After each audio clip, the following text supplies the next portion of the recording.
নির্বাচনের আগে বদলে যাচ্ছে সমীকরণ।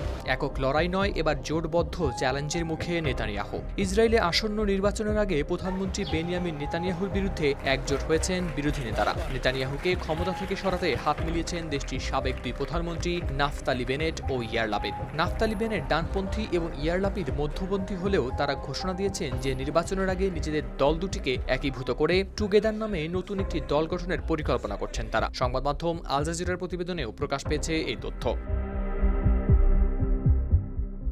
বেনেটের সঙ্গে এক যৌথ সংবাদ সম্মেলনে ইয়ার লাপিদ বলেন, আমাদের সন্তানদের ভবিষ্যতের কথা ভেবে আমরা এখানে একত্রিত হয়েছি। ইসরায়েল রাষ্ট্রকে এখন তার চলার পথ পরিবর্তন করতে হবে। ইসরায়েলের ইতিহাসে সবচেয়ে দীর্ঘ সময় প্রধানমন্ত্রীর দায়িত্বে থাকা নেতানিয়াহু 2022 সালের নভেম্বরের নির্বাচনে জয়ী হয়ে আবার ক্ষমতায় বসেন। এরপর দেশটির ইতিহাসের সবচেয়ে কট্টর ডানপন্থী সরকার গঠন করেন তিনি।